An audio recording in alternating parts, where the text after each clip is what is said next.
इस वक्त की बड़ी खबर राम मंदिर चढ़ावा चोरी मामले से जुड़ी हुई सामने आ रही है, जहां पुलिस ने 3 आरोपियों को रिमांड पर लिया है। 40 घंटे तक उनसे पूछताछ होगी, लेकिन इस बीच एक बड़ी खबर सामने आई है।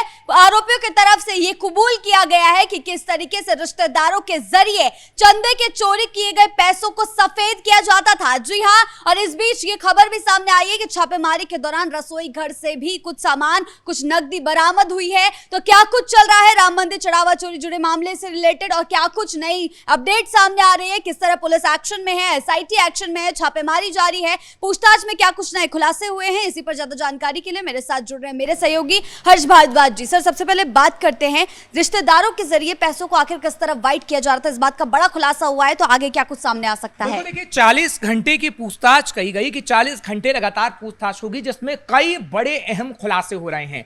आपने जिक्र किया कि छापेमार कार्रवाई हो रही है, आपने जिक्र किया कि किस तरीके से पूछताछ हो रही है, तो एक एक करके अपने दर्शकों को डिटेल देते हैं। बाद में राजनीति का भी जिक्र करेंगे कि आखिर कैसे राजनीति इस पर हो रही है। बात अगर उन 3 आरोपियों की करें जिसमें रिमांड पर उन्हें लिया गया, तो उन्होंने बताया कि बाकायदा पैसा कहां कहां उन्होंने छिपा के रखा है।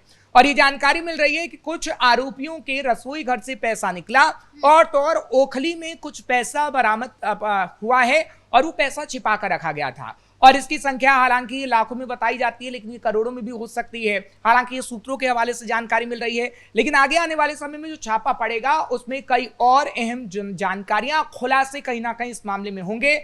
और ये कहा जा सकता है कि उन चोरों की जब कुटाई हो रही है, उन चोरों का गिरबान पकड़ के जब उनसे पूछताछ हो रही है, तो वो कहीं ना कहीं उगल रहे हैं कि कहां कहां उन्होंने पैसा छिपाया, क्योंकि वो पैसा कहीं ना कहीं उन्होंने अपने ऐशो आराम के लिए रखा हुआ था कि कैसे ऐशो आराम करना है, कैसे अपने बच्चे के भविष्य को संवारना है। लेकिन उसका तरीका उन्होंने गलत चुना कि किस तरीके से उन्होंने जो दान पात्रों से चोरी की, उसके बाद वो पैसा ले जाकर रखा गया। दूसरी बात जो आपने स्टार्टिंग में कहा कि कैसे उसको वाइट किया जाता था।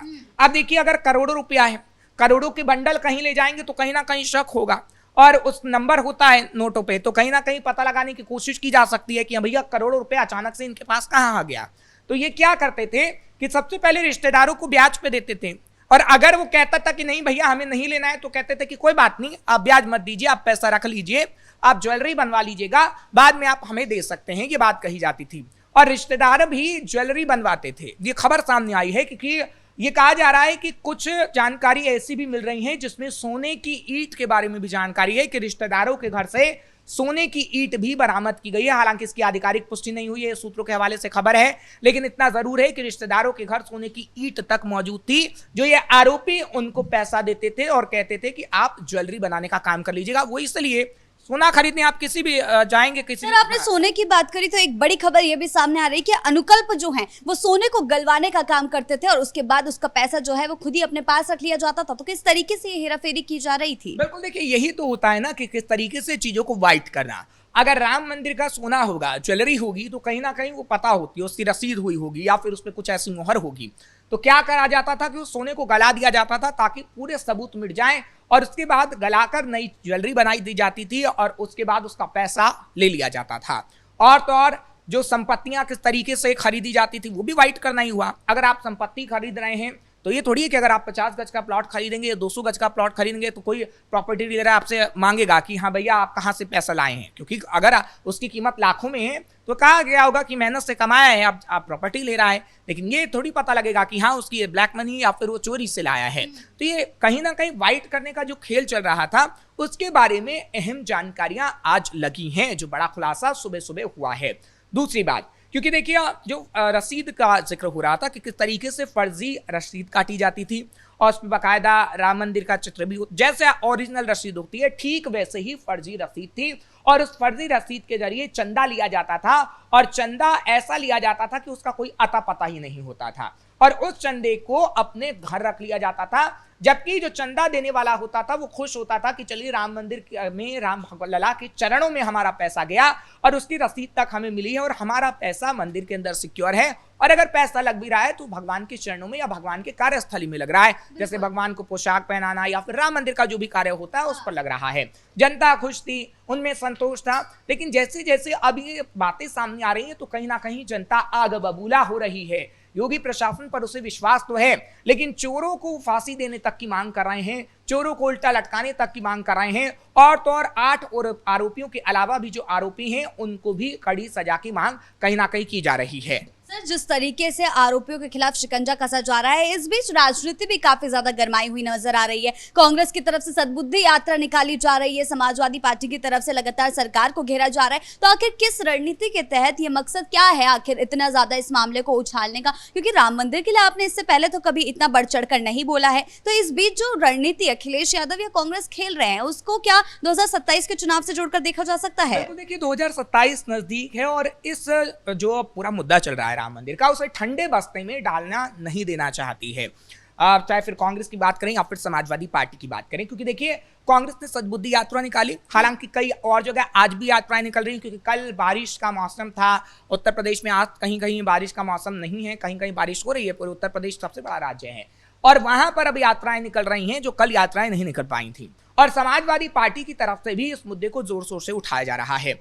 लेकिन देखिए, आप पहले राम मंदिर का विरोध करते थे, आज आपको हिंदुओं की याद आ गई, आज आप राम मंदिर का जिक्र कर रहे हैं, तो सीधा सीधा ये कहा जा सकता है कि सिर्फ ये पॉलिटिक्स है और किस तरीके से वोट बैंक को आपको अपने अंडर में लेना है, किस तरीके से हिंदुओं को बताना है कि नहीं जी, योगी आदित्यनाथ ने आपके आस्था के साथ खिलवाड़ किया तो आप हमें वोट दे दीजिए, और जब उन्हें वोट मिल जाएगा तो हिंदुओं को काटा जाएगा, मारा जाएगा और वहां से भेजने को मजबूर किया जाएगा, क्योंकि इतिहास समाजवादी पार्टी और कांग्रेस का यही कहता है। लेकिन सर, अखिलेश यादव से भी तो सवाल पूछे जा रहे हैं कि इमरान मसूद का भी पिछले दिनों बयान सामने आया था कि राम मंदिर के मुद्दे पर तो आप बढ़ चढ़कर बोल रहे हैं, लेकिन जब मस्जिद टूट रहे हैं, संभल में, बरेली में मस्जिद टूट रहे हैं, मजार टूट रहे हैं, लेकिन तब आप कोई बयान सामने नहीं आता है। यानी कि आप मुसलमानों को सिर्फ वोट बैंक के लिए यूज करते हैं। बिल्कुल, देखिए दरी बिछाने के लिए इस्तेमाल किया जाता है मुसलमानों को। आज कौन सा मुसलमान है जो उच्च पद पर रहा? समाजवादी पार्टी की सरकार रही तब भी मुसलमान कुछ उच्च पद पर नहीं रहा। आजम खान साहब थे तो आजम खान की पुश्तों के लिए अपना पैसा इकट्ठा कर लिया गया। आज कौन सा व्यक्ति है, आपने सुना है आजम खान के अलावा किसी और व्यक्ति को? चलिए वो तो पॉलिटिक्स में थे,